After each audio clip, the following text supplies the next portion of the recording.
Assalamualaikum guys, I hope you all will be fine. Welcome back to my YouTube channel Quick Learning with Noor. Today we are going to discuss the character sketch of Paul D. Beloved novel की playlist का link नीचे description में provided है। अगर आपसे कोई भी lecture किसी वजह से मिस हो गया है तो आप वहां जाकर हेल्प ले सकते हैं। बिलवेड नॉवल के फर्स्ट 2 लेक्चर्स में हमने title, significance, background of novel और character sketch of Sethe, Denver और बिलवेड को डिस्कस कर लिया है। उन वीडियोस का लिंक भी नीचे डिस्क्रिप्शन में प्रोवाइडेड है जो कि एग्जाम पॉइंट ऑफ व्यू से बहुत ज़्यादा इंपॉर्टेंट है। इस नॉवल की कंप्लीट अंडरस्टैंडिंग डेवलप करने के लिए उन वीडियोस को ज़रूर विजिट करें। Paul D was the last surviving male slave from Sweet Home plantation.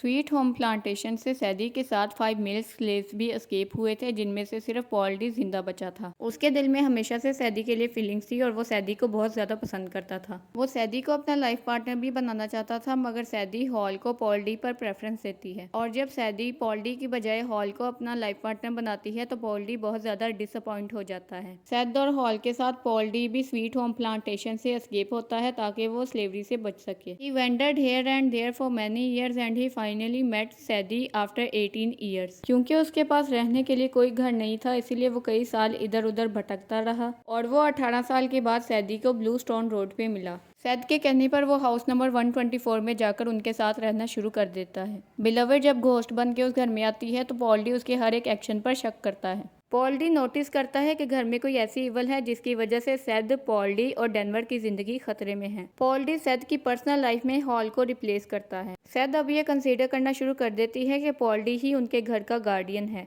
Syed Paul D को ये एडवाइस भी करती है कि वो कोई जॉब स्टार्ट कर दे ताकि वो फैमिली को फाइनेंशियली सपोर्ट कर सके। सैद को अब ये रियलाइज़ होना शुरू हो गया था कि उनके लिए एक मेल कंपेनियन का होना बहुत ज़्यादा ज़रूरी है और वो अपना ज़्यादा टाइम पॉल डी के साथ गुजारना शुरू कर देती है।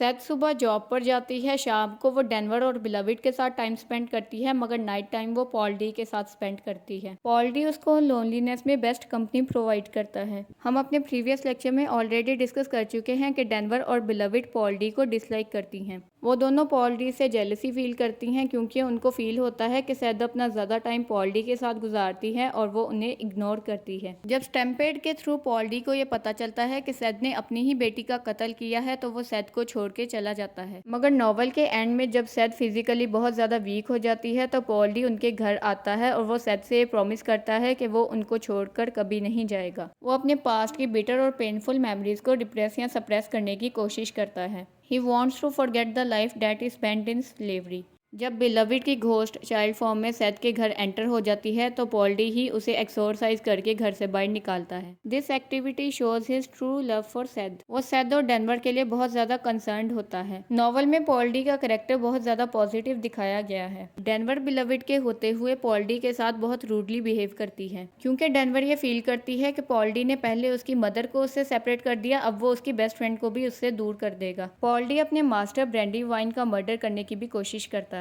क्योंकि ब्रैंडी वाइन उसके साथ बहुत ज्यादा क्रूअली बिहेव करता था। Later on brandy wine Paul D को मिस्टर और मिसेस गार्डनर के यहाँ सेल कर देता है। नॉवल में ये इंसिडेंट्स रिप्रेजेंट कर रहे हैं कि स्लेवरी की लाइफ मौत से भी बदतर थी क्योंकि डेथ में एक बार ही पेन सफर करनी पड़ती है, मगर स्लेवरी की लाइफ में डेली बेसिस पर सफरिंग होती है। उसने अपनी लाइफ में काफी बार एज अ स्लेव एस्केप होने की कोशिश की और जब वो पकड़ा जाता था तो उसको ब्रूटली पनिश किया जाता था। बिलवेड की घोस्ट कई बार पॉल डी को सेड्यूस करने की कोशिश करती है। जब पॉल डी का बिलवेड की घोस्ट के साथ फिजिकल रिलेशनशिप एस्टेब्लिश हो जाता है तो वो कहता है red heart red heart red heart.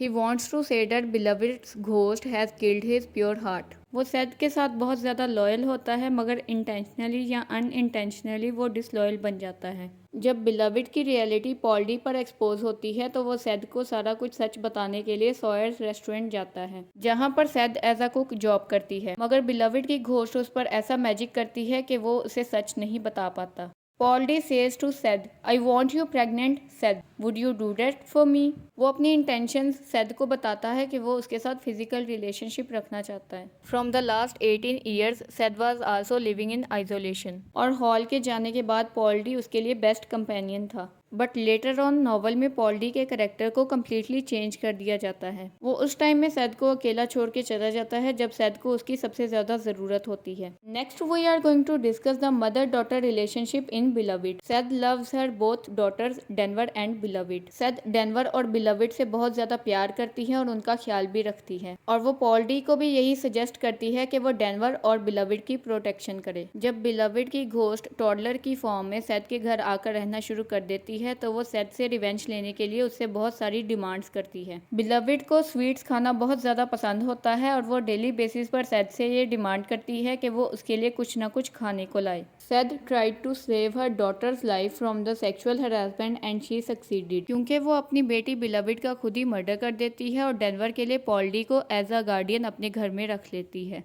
जिस टाइम पीरियड में सैद डेनवर से प्रेग्नेंट होती है उस टाइम पीरियड में भी वो बिलविड का बहुत ज़्यादा ख्याल रखती है। यहाँ पर वर्ड बेबी गर्ल रेफर कर रहा है बिलविड को। सैद बिलविड के बारे में कहती है कि जब मैंने उसे हॉवर्ड और बगलर के पास भेजा था तब भी मैंने उसका ख्याल रखना नहीं छोड़ा। हॉवर्ड और बगलर अपनी ग्रैंड माँ बेबी सक्स के साथ रहते थे। जब पॉल डी डेनवर के इल बिहेवियर के खिलाफ प्रोटेस्ट करता है तब भी सैद अपनी बेटी डेनवर को सपोर्ट करती है। वो पॉल डी को कहती है कि आप अपने इमोशंस पर कंट्रोल रखें और मैं देख लूंगी कि डेनवर अब क्या करती है। It means that she is supporting her daughter. जब पॉल डी सैद के साथ ये आर्ग्यूमेंट करता है कि डेनवर बहुत ज्यादा इल मैनर्ड और इररिस्पॉन्सिबल हो गई है तब सैद बहुत ज्यादा गुस्से में आ जाती है और अपनी बेटी को डिफेंड करने के लिए कहती है कि वो अपनी बेटी के खिलाफ एक लफ्ज नहीं सुन सकती और वो उसको डांटेगी अगर उसने ऐसा कुछ किया है, बस आप उसको अकेला छोड़ दें। और सेकंड कोटेशन में एक यूनिवर्सल फ्रेज यूज की गई है कि माँ बाप के लिए उनके बच्चे हमेशा बच्चे ही रहते हैं। सैद भी एज अ मदर यही आइडिया प्रेजेंट करती है।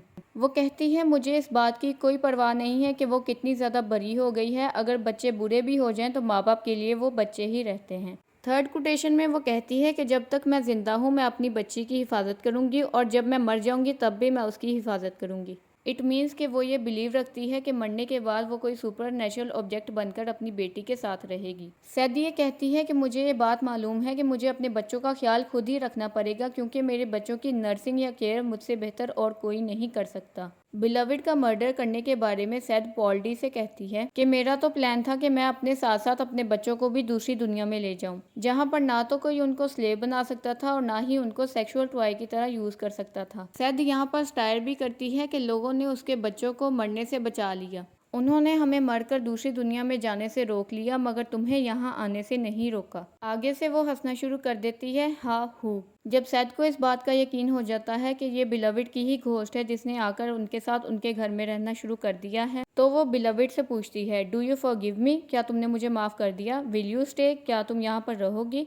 यू सेफ हियर नाउ, तुम यहाँ पर बिल्कुल महफूज हो। इन कोटेशंस के थ्रू ये पता चलता है कि सैद अपनी बेटी बिलविड से माफ़ी मांगना चाहती है। नॉवल के एंड में सैद बिलविड से कहती है you are my face you are me. अब यहाँ पर सैद और डेनवर के सेम फेशियल फीचर्स की बात की गई है। सैद बिलविड से कहती है कि तुम मरने के बाद मुझसे जुदा हो गई थी मगर अब तुम मेरे पास वापस आ गई हो और तुम मेरी बिलविड हो। और वो एंडिंग लाइन में कहती है कि अब से मैं तुम्हारा बहुत ज़्यादा ख्याल रखूंगी। सो आई होप आज का लेक्चर आपके लिए बहुत ज़्यादा इन्फॉर्मेटिव रहा होगा। अगर वीडियो पसंद आई है तो वीडियो को लाइक कर दें और दोस्तों के साथ शेयर भी कर दें। अगर आप चैनल पर न्यू हैं तो चैनल को सब्सक्राइब कर दें और साथ बेल आइकन को भी प्रेस कर दें ताकि आपको मेरी हर नई वीडियो का नोटिफिकेशन टाइम से मिलता रहे। इंशाल्लाह we will meet in the next lecture. Till then अल्लाह हाफिज़।